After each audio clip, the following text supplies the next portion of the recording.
நண்பர்களே, நம்ம நாட்டில் புதிய புதிய தொழில்நுட்பங்கள் கண்டுபிடிக்கப்பட்டு நாட்டின் வளர்ச்சிக்காக அவை பயன்படுத்தப்பட்டு வருகின்றன. நண்பர்களே, இஸ்ரோ நிறுவனம் ஏற்கனவே ரீயூசபிள் லான்ச் வெஹிக்கிள் ஒன்றினை அமைத்து அதை ஏற்கனவே சோதனையும் செய்தது சென்ற ஏப்ரல் மாதம்.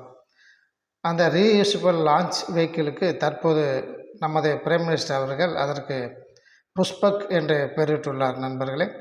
நண்பர்களே, நாம் ஏற்கனவே சேட்டலைட்டுகளை நாம் விண்ணிற்கு அனுப்பும்போது அவற்றுக்கு ராக்கெட்டுகளை நாம் பயன்படுத்துகிறோம். பிஎஸ்எல்வி ராக்கெட், ஜிஎஸ்எல்வி ராக்கெட் என்ற பலவகையான ராக்கெட்டுகளை சேட்டலைட்டின் எடைக்கு தகுந்தவாறு நாம் அவற்றை சேட்டலைட்டுகளை அந்த உரிய இடத்தில் கொண்டு சென்று சேர்ப்பதற்காக இந்த லான்ச் வெஹிக்கிள் என்று சொல்லக்கூடிய ராக்கெட்டுகளை நாம் பயன்படுத்தி வருகிறோம்.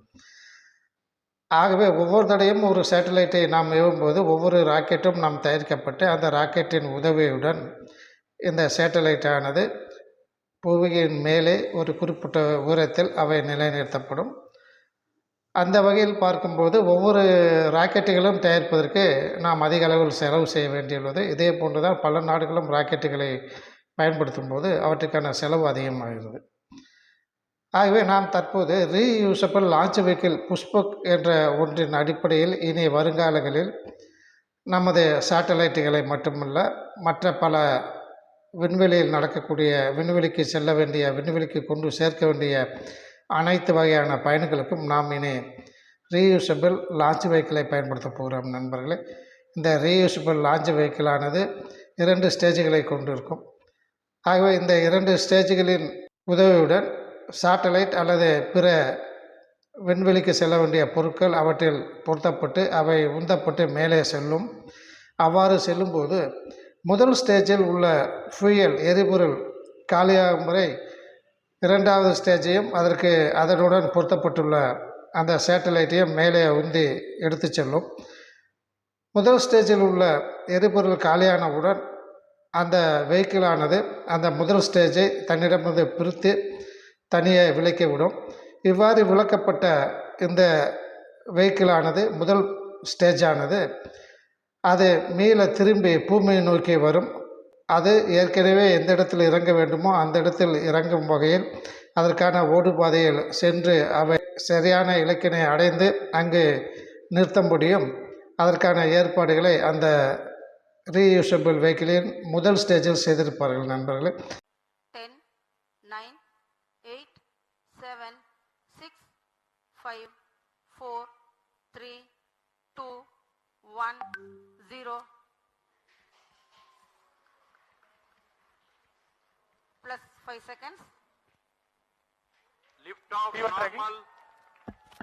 Here we have a majestic lift-off, 640 tons of powerhouse searing through the sky. Magnificent sight indeed. जी हाँ, सफलता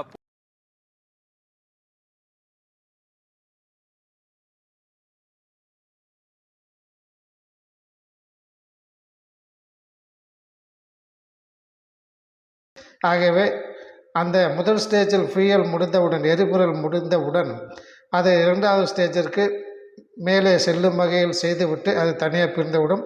ஆகவே 2வது ஸ்டேஜானது அது ராக்கெட்டினை சேட்டலைட்டினை மேலே மறுபடியும் உந்தி மேலே சென்று இருக்க வேண்டிய இடத்தில் அதை கொண்டு சேர்த்து அது பின் எரிக்கப்பட்டுவிடும் வானத்திலேயே. ஆகவே இந்த முதல் ஸ்டேஜானது மீண்டும் திரும்பி வருவதால் அவற்றில்தான் உந்து சக்தி அதிகமாக இருக்கும். அதிக தொலைவிற்கு எடுத்து செல்லக்கூடிய ஒரு அமைப்பையும் இதில் வைத்திருப்பார்கள். ஆகவே இந்த ரீயூசபிள் வெஹிக்கிளை நாம் இங்கே மீண்டும் பூமிக்கு கொண்டு வந்தவுடன் அதனை மறுபடியும் அடுத்த சேட்டலைட்டுகளை மேலே கொண்டு செல்வதற்காக நாம் அவற்றை பயன்படுத்தலாம். நண்பர்களே,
ஆகவே இவ்வாறு நாம் செய்வதன் மூலம் இந்த சேட்டலைட்டுகளை செயற்கைக்கோள்களை மேலே செலுத்துவதற்கு மட்டுமில்லாமல் நாம் 2035ஆம் ஆண்டிற்குள் ஸ்பேஸ் ஸ்டேஷன் ஒன்றினையும் நாம் வான்வெளியில் அமைக்க உள்ளோம். அந்த ஸ்பேஸ் ஸ்டேஷனில் அடிக்கடி சென்று வருவதற்கும் இந்த புஷ்பக் ரீயூசபிள் லான்ச் வெஹிக்கிளை நாம் பயன்படுத்த முடியும் நண்பர்களே. ஆகவே India space research and new innovations என்ற தொழில்நுட்பத்தில் நமது இஸ்ரோ நிறுவனம் மற்ற நாடுகளை விட அதிக அளவில் முன்னேறி வருகிறது நண்பர்களே.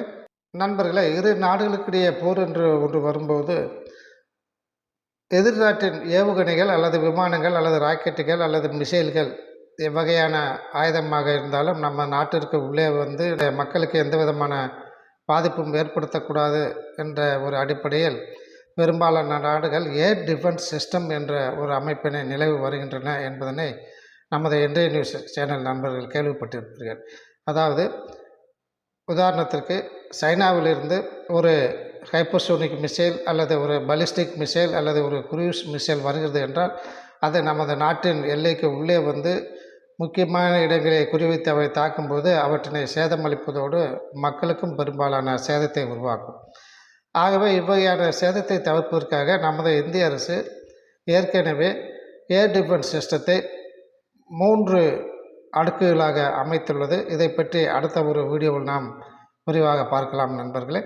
இந்த ஏர் டிஃபென்ஸ் சிஸ்டத்தை நாம் ரஷ்யாவிடமிருந்து வாங்கியுள்ளோம். ரஷ்யாவிடமிருந்து S-400 ட்ரைம்ப் என்று சொல்லக்கூடிய ஏர் டிஃபென்ஸ் சிஸ்டத்தை நாம் 5 எண்கள் ஆர்டர் செய்ததில் 3 எண்கள் வந்துள்ளன என நமது இன்றைய நியூஸ் சேனல் நண்பர்களுக்கு நன்கு தெரியும். இந்த 3 எண்களை நாம் பாகிஸ்தான் மற்றும் சீனா பார்டர்களில் நாம் ஏற்கனவே நிலைநிறுத்தியுள்ளோம் நண்பர்களே. ரஷ்யா நாட்டின் S-400 ட்ரைம்ப் என்று சொல்லக்கூடிய ஏர் டிஃபென்ஸ் சிஸ்டம் இது 400 கிலோமீட்டருக்கு அப்பால் வரக்கூடிய இலக்குகளை தாக்குவதற்காக இந்த S-400 சிஸ்டத்திலிருந்து ஆன்டி மிசைல்கள் பறந்து செல்கின்றன. அவற்றை தாக்கி அழிப்பதற்காக இதன் அருகில் ரேடார்கள் இருக்கும். இந்த ரேடார்கள் எதிரே வரக்கூடிய இலக்கினை 400 கிலோமீட்டருக்கு அப்பால் வரக்கூடிய இலக்கினையும் கண்டுபிடித்து உடனடியாக இந்த மிசைல்களை செலுத்துவதற்காக கண்ட்ரோல் சிஸ்டத்திற்கு ஆணைகள் வழங்கி கொண்டிருக்கும். மிசைல்கள் காலியானவுடன் அவற்றை நிரப்புவதற்காக அருகில் ஏராளமான மிசைல்கள் வைக்கப்பட்டிருக்கும்.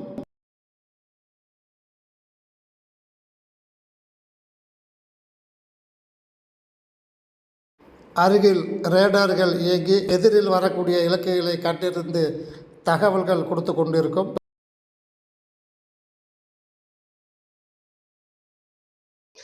ஆகவே ரஷ்யா தற்போது S-500 என்ற ஏர் டிஃபென்ஸ் சிஸ்டத்தினை இது பற்றிய தகவல் ஏற்கனவே தெரிவித்திருந்தது.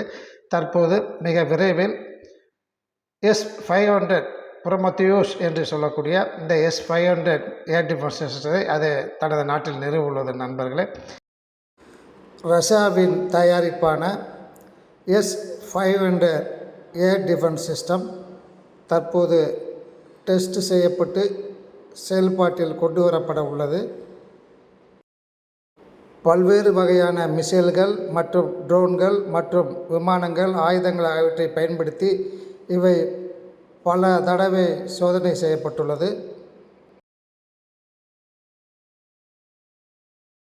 இது ஹைப்பர்சோனிக் மிசைல்களையும் தடுத்து நிறுத்தக்கூடியது.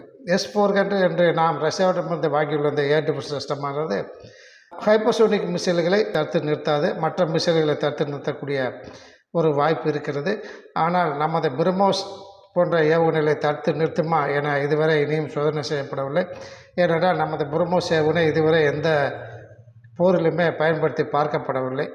ஆகவே S-500 என்ற ஒரு S-400 சிஸ்டத்தை விட மிக திறமை வாய்ந்த, ஏனென்றால் S-400 ஏர் டிஃபென்ஸ் சிஸ்டமானது ஹைப்பர்சோனிக் மிசைல்களை தாக்காது.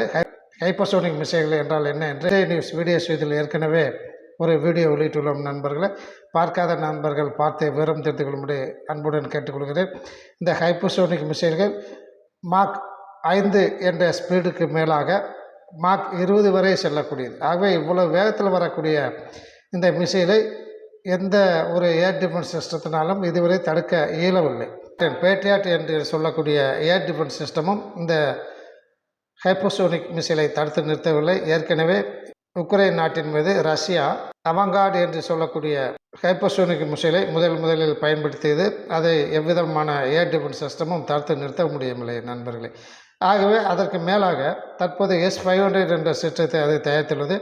இது ஹைப்பர்சோனிக் மிசைல்கள் மட்டுமில்லாமல் வெகு தொலைவிலிருந்து வரக்கூடிய பாலிஸ்டிக் மிசைல்கள் மற்றும் அருகிலிருந்து வரக்கூடிய மிக சிறிய வகை மிசைல்களையும் மற்றும் ட்ரோன்கள் என பல வகையான ஏர்கிராஃப்ட்கள் ஆகியவற்றையும் இவை தடுத்து நிறுத்த முடியும் என்று ரஷ்யா கூறி வருகிறது. இது உலகத்திலேயே இருக்கக்கூடிய ஏர் டிஃபென்ஸ் சிஸ்டத்தில் முதல் தரமானது.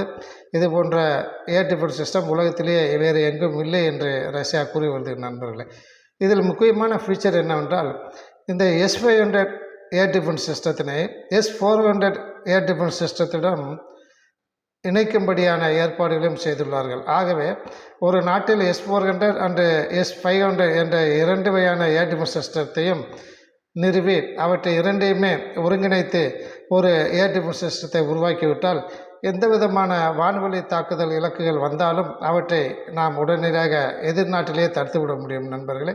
இந்த S-500 சிஸ்டத்தில் அதிக அளவிலிருந்து வரக்கூடிய ஆயுதங்களை தாக்கும் வகையிலும் அருகிலிருந்து வரக்கூடிய ஆயுதங்களை தாக்கும் வகையிலும் தேவையான மிசைல்கள், பல்வேறு வகை மிசைல்கள் இவற்றில் பயன்படுத்தப்பட உள்ளன என்று ரஷ்யா கூறியுள்ளது. ஆனால் எவ்வகையான மிசைல்கள் என்பதனை ரஷ்யா இதுவரை தெரிவிக்கவில்லை நண்பர்களே. ஆகவே இந்த ஏர் டிஃபென்ஸ் சிஸ்டத்தில் ரஷ்யா மிக திறம்பட தனது ஆராய்ச்சி பணிகளை செய்து தற்போது S-500 என்ற சிஸ்டத்தினை உருவாக்கியுள்ளது.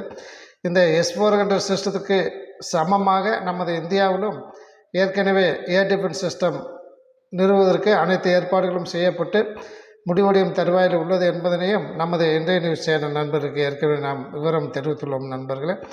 ஆகவே நமது இந்தியா தயாரிக்கும் இந்த ஏர் டிஃபென்ஸ் சிஸ்டம் S-500 ரஷ்யாவின் ஏர் டிஃபென்ஸ் சிஸ்டத்தை விட மேலானதாக இருக்கக்கூடும். ஆகவே அதை அமைத்த பின்னர் தான் நாம் அதன் விவரத்தை தெரிந்து கொள்ளக்கூடிய ஒரு சூழ்நிலை உள்ளது நண்பர்களே. நாம் ஏற்கனவே பல வருடங்களாக ரஷ்யாவிடமிருந்து நமது இராணுவத்திற்கு தேவையான ஆயுதங்களை வாங்கி வந்தோம். விமானங்களாக இருந்தாலும், மிசைல்களாக இருந்தாலும், அல்லது வேறு எந்த விதமான இராணுவத்திற்கு தேவையான ஆயுதங்களாக இருந்தாலும் நாம் ரஷ்யாவிடமிருந்து வாங்கி வந்தோம் நண்பர்களே. சுமார் இந்தியாவிற்கு தேவையான 65% அளவிலான ஆயுதங்களை நாம் ரஷ்யாவிடமிருந்து தான் வாங்கிறோம். ஆனால் தற்பொழுது ரஷ்யா உக்ரைன் நாட்டின் மீது போர் தொடுத்த பின்பு ரஷ்யாவினால் எந்த விதமான புதிய ஆயுதங்களை தயாரிக்கவோ அல்லது ஏற்கனவே வழங்கப்பட்ட ஆர்டர்களை வழங்கும் நிலையிலேயோ ரஷ்யா இல்லை என்பது நமது இன்றைய நியூஸ் சேனல் நண்பர்களுக்கு நன்கு தெரியும். ஆகவே நமது இந்திய அரசு ரஷ்யா தவிர America, France, Germany, Spain, Israel போன்ற நாடுகளிலிருந்து எல்லாம் இராணுவ ஆயுதங்களை வாங்குவதற்காக பல முயற்சிகள் செய்து தற்போது இந்த நாடுகளிலிருந்து இராணுவ ஆயுதங்கள் வாங்கப்பட்டு வருகின்றன நண்பர்களே. பிரான்ஸ் நாடு நமக்கு மிக முக்கியமான ஒரு ஆயுத சப்ளையர் நாடாக உள்ளது. ரஷ்யாவிற்கு அடுத்தபடியாக நாம் அமெரிக்காவிடமிருந்தும் ஆயுதங்களை வாங்குவதற்கு முயற்சி செய்து வருகிறோம். தற்போது தான் அமெரிக்கா நமக்கு வேண்டிய ஆயுதங்களை தருவதற்கு ஒத்துக்கொண்டுள்ளது.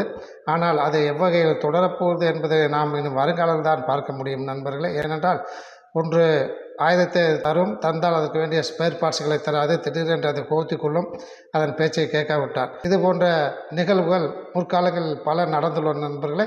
இவற்றை பற்றியெல்லாம் நாம் நமது இன்றைய நியூஸ் சேனல் வீடியோக்குள்ளில் நாம் விவாதித்துள்ளோம். ஆகவே அமெரிக்கா தற்போது நமக்கு தேவையான அனைத்து வகையான தொழில்நுட்பங்களையும் தருவதற்கு தயாராக உள்ளது.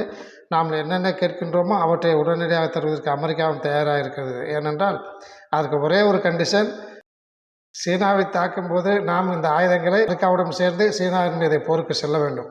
இந்த ஒரு கண்டிஷன் அடிப்படையிலேயே அது நமக்கு பல ஆயுதங்களை தரும் நண்பர்களே. ஆகவே இருந்தாலும் நாம் நமக்கு தேவையான தொழில்நுட்பங்களை பெறுவதற்காக நமது இந்திய அரசு அதன் பேசி பல வகைகளிலும் அந்த தொழில்நுட்பங்களை வாங்குவதற்கு முயற்சி செய்து வருகிறது நண்பர்களே. இதற்கு அடுத்தபடியாக நமக்கு பிரான்ஸ் நாடு அதிக அளவில் ஒத்துழைப்பு நல்கி வருகிறது. அது எந்த விதமான கண்டிஷனும் நமக்கு போடுவதில்லை. நம்முடன் நல்ல நட்புறவு, ஸ்ட்ராட்டஜிக் பார்ட்னர் என்று கூறுவார்கள். அதுவே இராணுவ ரீதியான டிஃபென்ஸ் துறை சம்பந்தமான ஒத்துழைப்பு செய்வதற்கு பிரான்ஸ் நாடு மிக மிக ஆர்வமாக உள்ளது நண்பர்களே. தற்போது நமது நாட்டிற்கு பிரான்சின் ஆர்மி ஜெனரல் பீரு ஸ்டில் என்பவர் இங்கு வந்துள்ளார் நண்பர்களே.